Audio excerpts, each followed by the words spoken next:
Hello,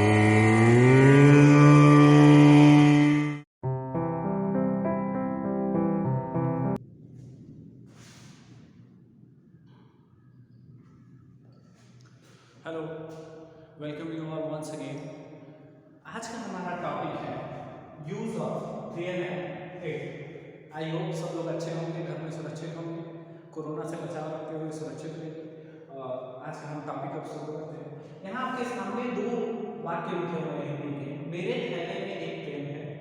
ध्यान दीजिएगा, मेरे थैले में एक पेन है। दूसरा वाक्य है आज वर्षा हो रही है। पहले वाक्य की बात करते हैं। यहाँ आप देख सकते हैं वाक्य का जो सब्जेक्ट है, इस वाक्य का जो कर्ता है वह है, था, थी के तुरंत पहले आ गया है।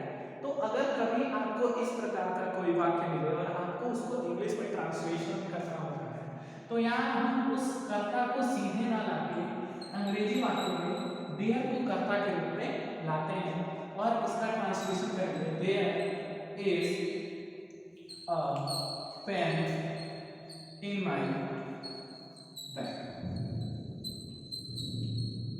इतनी बात समझ में आई? आगे बढ़ते हैं। दूसरा वाक्य है आज वर्षा हो रही है। इसका जब हम ट्रांसलेशन करते हैं तो लिखते हैं इट इज रेनिंग टुडे। आप देख सकते हैं कि आज वर्षा हो रही है। इस वाक्य में हम कर्ता को निश्चित नहीं कर रहे।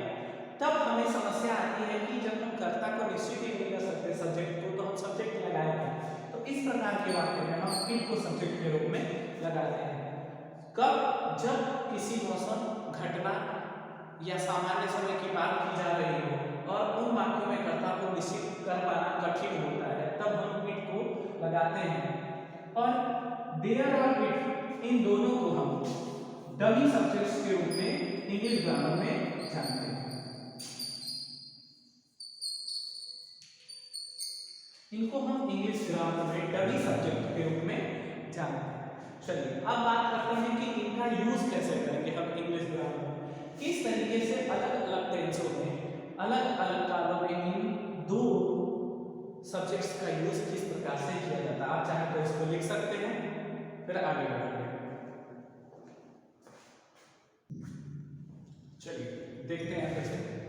अब हम ट्रांसलेशन का फॉर्मूला लिखेंगे असर्टिव सेंटेंसों में या सकारात्मक वाक्यों में।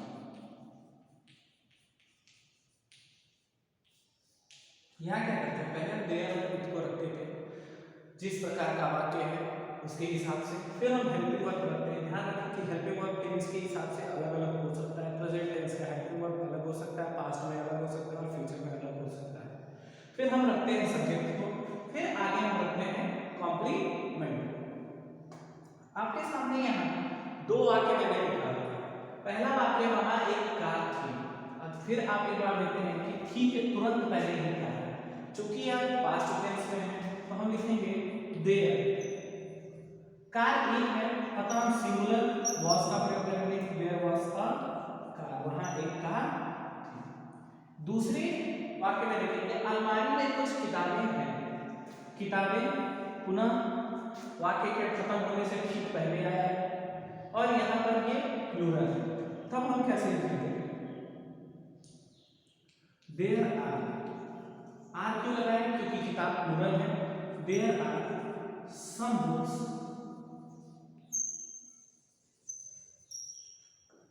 इन एलिमेंट। इतनी बात ठीक है? तो हम देख सकते हैं कि टेंस के हिसाब से हेल्पिंग वर्ब बदल जाता है। फॉर्मूला आपका ये रहा, ये फॉर्मूला है ट्रांसलेशन का। टेंस के हिसाब से हेल्पिंग वर्ब को हम बदल देते हैं, जो हमने पिछली कक्षाओं में भी पढ़ा है। इसको आप चाहे तो नोट कर लीजिए। आइए फिर से एक बात करते हैं। अब हम देखेंगे नेगेटिव सेंटेंसेस को, नकारात्मक वाक्यों को। यहाँ सब कुछ पूरी तरह सेम रहेगा, बस हेल्पिंग वर्ब के तुरंत बाद हम नॉट को लगा देंगे। आपके सामने यहाँ दो वाक्य लिखे हुए हैं। पहला है जग में पानी नहीं है। नहीं है प्रेजेंट टेंस है। चलिए बनाते हैं। There is no water in the jug. जल में पानी नहीं है। दूसरा वाक्य देखते हैं, आज गर्मी नहीं। चूंकि यहाँ मौसम की बात आ गई तो अब हम यहाँ इट का प्रयोग करेंगे। तो लिखेंगे it is not hot today. आज गर्मी नहीं है। तो इस प्रकार से हम देखते हैं कि हम नकारात्मक वाक्यों को इस प्रकार से हिंदी से इंग्लिश में और इंग्लिश से हिंदी में कन्वर्ट कर सकते हैं या ट्रांसलेट कर सकते हैं। इसे भी आप चाहे तो लिख लीजिए। चलिए अगला देखते हैं, इंट्रोगेटिव या प्रश्नवाचक।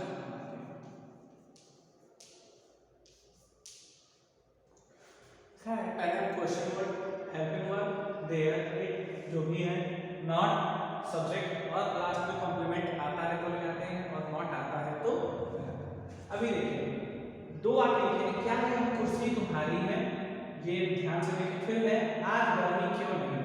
अब देखिए पहले वाक्य में क्वेश्चन वर्ड पहले ही है, दूसरे वाक्य में प्रश्न करने वाला शब्द बीच में है, तो दोनों को अलग अलग तरीके से पढ़ेंगे।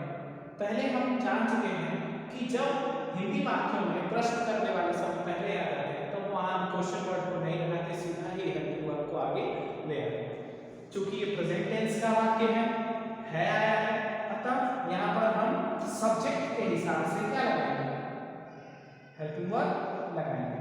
अब क्या यह कुर्सी तुम्हारी है, तो चेयर है, चेयर सिंगुलर है, तो इज इट योर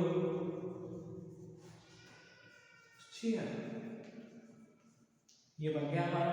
दूसरा है आज गर्मी क्यों नहीं है, पुनः प्रेजेंट टेंस का वाक्य, परंतु क्वेश्चन वर्ड बीच में आया है, इसलिए अब हम क्वेश्चन वर्ड को लगाएंगे। क्यों का अंग्रेजी रूपांतरण होता है व्हाई, हम लिखेंगे व्हाई। अब देखिए पुनः हमको इट लगाना पड़ेगा क्योंकि अब हेल्पिंग वर्ब आएगा, तो इट के साथ हम हेल्पिंग वर्ब यूज करेंगे प्रेजेंट में is. Why is it not hot today. इस प्रकार से हम देखते हैं कि हम किस प्रकार assertive, negative, interrogative, present, past और फ्यूचर में अलग अलग तरीके से देयर और इट का यूज अंग्रेजी वाक्यों को बनाने के लिए कर सकते हैं। इसको आप एक बार पढ़ लेंगे, लिखेंगे इसको, फिर पढ़ेंगे, दोहराने के बाद ही आप अपने किताब की या जिस भी प्रकार से आप एक्सरसाइज या प्रैक्टिस करना चाहते हैं करेंगे। ध्यान रखेंगे कि कब हमें देयर का यूज करना होता है, कब हमें इट का यूज करना होता है। एक बार हम दोहरा देते हैं, देयर का यूज तब हम करेंगे जब वाक्य के खत्म होने से ठीक पहले ही उस वाक्य का कर्ता हो, और इट का प्रयोग हम तब करते हैं जब हमें मौसम की बात करनी हो या किसी घटना की बात करनी हो जहां हम वाक्य में सब्जेक्ट को पूरी तरीके से